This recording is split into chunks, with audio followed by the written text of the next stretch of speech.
Cette émission vous est présentée par Auto Hero. Achetez une voiture enfin facile. Bonjour à tous, aujourd'hui dans Car Update, le retour d'Alfa chez les compacts, l'arrivée chez nous d'une électrique made in US, ce n'est pas une Tesla, les visées d'EMG sur le marché premium et sur notre plateau, deux voitures, la Lotus Eletre X et la Toyota Urban Cruiser, c'est parti.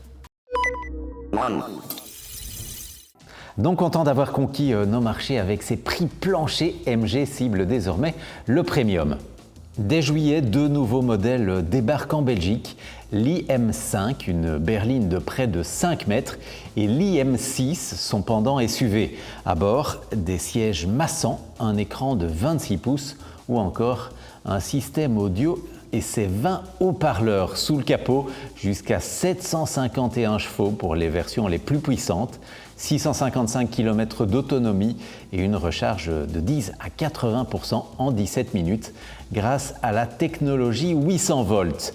Les prix belges ne sont pas encore connus, mais une chose est sûre, MG ne joue plus dans la même cour qu'avant. Vous pensiez que les normes anti-pollution ne concernaient que les modèles thermiques ? Eh bien non, Euro 7 entre en vigueur dès cette année et pour la première fois, les véhicules électriques sont dans le collimateur. Pas pour leur rejet à l'échappement évidemment, mais pour les particules fines issues de leurs freins, de leurs pneus et des éléments polluants provenant de leur batterie. Euro 7 impose également des exigences minimales sur la durabilité des accus. Après 160 000 km ou 8 ans d'utilisation, une batterie devra encore conserver 70% de sa capacité initiale. C'est un minimum. Pour les constructeurs, c'est un défi supplémentaire. Pour les acheteurs, une garantie concrète sur la durée de vie de leur investissement. Et pour le marché de l'électrique en occasion, eh bien, c'est une potentielle révolution. Toyota a longtemps résisté pendant que ses concurrents basculaient sur le tout électrique. Le numéro 1 mondial, lui, s'accrochait avec ses hybrides. Mais ce Urban Cruiser est le signe que peut-être quelque chose a changé. Le Urban Cruiser est probablement l'un des lancements les plus stratégiques du constructeur. Il s'installe dans le segment le plus disputé d'Europe, celui des SUV compacts électriques. Toyota arrive donc tard, mais Toyota arrive préparé. Avec une plateforme inédite, deux tailles de batterie, 49 ou 61 kWh, jusqu'à 426 km d'autonomie et une transmission intégrale sur certaines versions. La banquette arrière, elle, est coulissante, ce qui libère un espace intérieur comparable à celui d'un SUV bien plus grand. Et Toyota accompagne tout ça d'une garantie batterie de 10 ans. Les prix belges démarrent à 30 900 €. Giulietta, un prénom, une légende et bientôt une nouvelle voiture. Stellantis vient de confirmer officiellement le retour d'une compacte chez Alfa Romeo, inspirée de l'héritage des 147 et Giulia, absente du catalogue déjà depuis 2020. Ce retour, c'est un signal fort. Alfa Romeo revendique à nouveau sa place dans le segment qui lui a offert ses heures de gloire. Ce segment, c'est bien sûr celui des compacts sportifs, celui des Giulia Sprint et autres Alpha 33. Stellantis n'a pas encore communiqué de date précise pour ce comeback, encore moins de prix ou de photos. Juste une confirmation officielle et des milliers de fans qui retiennent leur souffle. Light is right, c'était la fameuse devise de Colin Chapman, le fondateur de Lotus, l'homme qui pesait chaque boulon pour gagner quelques grammes. Mais aujourd'hui, eh bien, Lotus compte dans sa gamme un SUV de 2,6 tonnes. Un SUV au départ 100% électrique, mais désormais décliné en version hybride rechargeable, appellation X-Hybrid. Lotus avait promis de ne produire que des électriques dès 2028. Cette promesse est donc abandonnée.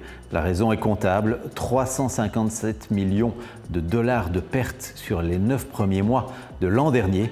Alors Lotus, sous pavillon chinois, eh bien, change de cap. L'Eletre X est le résultat de ce revirement. Avec un 4 cylindres 2 litres turbo qui joue le rôle de générateur et alimente deux moteurs électriques pour un total de 550 ou 952 chevaux.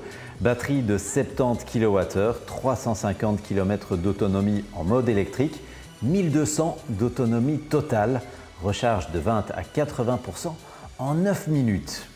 En Europe, il sera commercialisé au prix de 97 900 €, première livraison en fin d'année. La voiture électrique chinoise a pris du poids, beaucoup trop de poids. En 2012, une voiture particulière pesait en moyenne 1300 kg en Chine. En 2024, c'est 400 kg de plus. La faute aux batteries surdimensionnées, aux carrosseries XXL et à la surenchère d'équipements. Certains modèles proposent même des toilettes intégrées. Résultat, des SUV électriques à 2,8 tonnes, voire 3,8 tonnes pour certains, plus lourds qu'un petit camion. Alors Pékin a décidé d'agir. Depuis janvier 2026, une norme nationale plafonne la consommation des électriques, une première mondiale. Reste à savoir si nos parkings construits dans les années 60 et 70 peuvent résister à cette inflation pondérale. Du 12 au 18 octobre prochain, Paris sera à nouveau la capitale mondiale du 4 roues. Elle accueillera la 91e édition du Mondial de l'automobile. Et le programme s'annonce d'ores et déjà chargé, avec plus de 60 marques présentes, 2 fois plus qu'en 2024. Rien que chez Stellantis, on annonce 8 marques et une soixantaine de modèles avec des révélations attendues, la Citroën 2 chevaux électrique, la Lancia Gamma ou encore la Fiat Grizzly. Et puis aussi une première mondiale un peu spéciale, des essais de véhicules électriques sur une boucle dans les rues de Paris. Rendez-vous en octobre. C'est un flop retentissant outre-Atlantique. La Dodge Charger Daytona s'est écoulée à 7421 exemplaires seulement en un an. Alors Stellantis tente sa chance sur le vieux continent.